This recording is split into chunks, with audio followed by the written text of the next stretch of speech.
अस्सलाम वालेकुम। सब वेलकम है आपका शान के फैमिली व्लॉग में। और आज है चांद रात और आज को मैं दिखाऊंगी आपको कि चांद रात के दिन क्या क्या होता है, कैसे तैयारी होती है। बहुत सारा काम रहता है उस दिन। और उस दिन का हम पहले किचन से स्टार्ट करेंगे। किचन का सारा जो क्लीनिंग रहता है और हम थोड़ा सा आज मैं अपने किचन में डेकोरेट करूँगी। तो मैं ये प्लास्टिक लेकर आई थी। ये किचन के रैक पर मैं लगाने वाली हूँ और ये मैं लोकल मार्केट से लेकर आई थी। और इसको लगा के पहले मैं इसको सेटअप कर रही थी कि कैसे लगाना है, बट ये ठीक से नहीं हो रही थी। बहुत ज़्यादा ये थोड़ी सी मोटी थी तो ये अच्छे से लग नहीं पा रही थी। फिर फाइनली ये लग चुकी थी और ये भी बहुत माशाल्लाह से बहुत प्यारी लग रही थी। फिर सारी मैंने जितने बर्तन थे मैंने उस सारे बर्तन को अरेंज कर दिया। उसके बाद इधर इस साइड पे जितने मसालों के डब्बे थे फिर वो मैंने अरेंज अच्छे से कर दिया।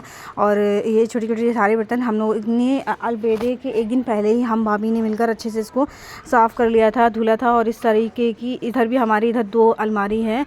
डब्बों को थोड़ा सा आप अवॉइड करिए क्योंकि अभी हम कुछ ही दिन बाद इनको चेंज करने वाले हैं, थोड़े पुराने हो गए हैं। और फिर हमने इनको यहाँ पर भी मैंने प्लास्टिक जली लगा दिया था। और फिर उसके बाद मैंने मम्मी का भी रूम क्लीन किया था और उनके रूम में पर्दे लगा दिए थे, चादर वादर चेंज कर दी थी।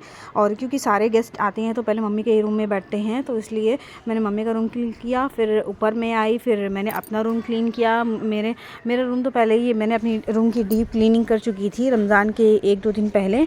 सो ईद पे मैंने ज़्यादा सफाई डीप क्लीनिंग नहीं की थी। मैंने रूम भले ही अपना रूम धोया था और रूम मेरा क्लीन हो चुका है और माशाल्लाह से बहुत अच्छा लग रहा था मेरा रूम।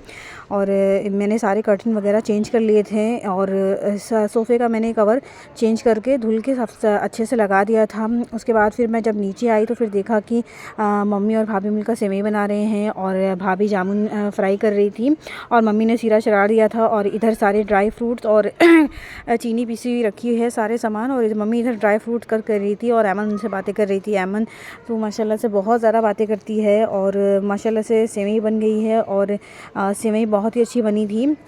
सेवई का मैं इतना ज़्यादा उस दिन काम था, नहीं तो मैं सेवई का शूट करके दिखाती कि हमारी सास सेवई कैसे बनाती हैं। और मुझे यहाँ की सेवई तो बहुत ज़्यादा पसंद है कि वो थोड़ी सी उनकी कुरकुरी वाली सेवई रहती है। और सारे अलग से हमने डेकोरेट के लिए गार्निशिंग के लिए जामुन और ड्राई फ्रूट को कट करके साइड में रख दिया था। अब यहाँ पे आज हमारे जो बड़े पापा हैं, अब हमारे पापा के बड़े भाई वो एहतिकाफ़ पे गए थे। इस बार वो 10 दिन के लिए गए थे एहतिकाफ़ पे। तो वो जब आए तो सब लोग ने उनका अच्छे से वेलकम किया और हम लोगों ने उनसे अच्छे से दुआएं ली। और अम्मी अब्बू ने उनको अच्छे से उन्होंने हमसे मिलकर हम सबको दुआएं दी। माशाल्लाह हम सब की मग़फ़िरत करें। और ऐदल को भी उन्होंने बहुत सारा प्यार और दुआएं दी। और फिर हम लोगों ने उनके लिए थोड़ा सा छोटा सा गिफ्ट रखा था अम्मी अब्बू ने, सो उन्होंने उनको उस दिन दिया था। सो बड़े पापा ने कहा भी कि इसकी क्या ज़रूरत थी, लेकिन ये तो बहुत होता है कि एक ये हम लोगों के लिए वो गए थे, हम लोगों के लिए दुआ करके आए हैं, तो इतना तो उनके लिए ज़रूर बनता है। फिर हम नीचे आ गए और हम मम्मी अदरक लहसुन का पेस्ट बनाने वाले थे। और क्योंकि कल के लिए एक दिन हम लोगों ने 1 हफ़्ते का कम से कम पीस के अच्छे से रख लिया है और ताकि फिर वो बाद में काम बहुत ज़्यादा आता है। फिर मैंने ये टेबल लगा दिया रूम में ताकि जितने भी गेस्ट आए ये सारी क्रॉकरीज और सेवई नमकीन ये सारा मैंने इस पर अरेंज कर दिया था उसी रात चांद रात वाले दिन ही। सो ये सारी क्रॉकरीज मैंने यहाँ पर लेकर रख दी थी और ये सारे चम्मच है, ये सेवई मैंने कार में भर के रख दिए ताकि ये लोग जब सुबह आएँगे, ये लोग शाम में जब ये शॉप पे गए हैं काम करने तो ये लोग सुबह आएंगे मॉर्निंग में। तो जब मॉर्निंग में आएंगे तो ये लोग नमाज़ पढ़ के सेवई खाएंगे। और फिर उसके बाद हमारे यहाँ रिवाज है हर साल ईद पर पसंदा पराठा बनता है हमारे यहाँ हर साल।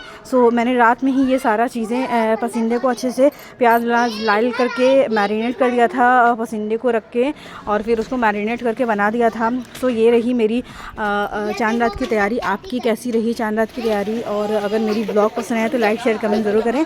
ईद का मैं ब्लॉग जल्द ही शेयर करूँगी। और पीछे अभी बच्चे आ गए हैं जो थोड़ा सा व्लॉगिंग में मुझे डिस्टर्ब हो रहा है, बट अवॉइड करिएगा आपकी आवाज़। और मेरा पसंदीदा अब रेडी हो चुका है। और अगर मेरी वीडियो पसंद आए तो लाइक शेयर कमेंट ज़रूर करें और चैनल को सब्सक्राइब करें।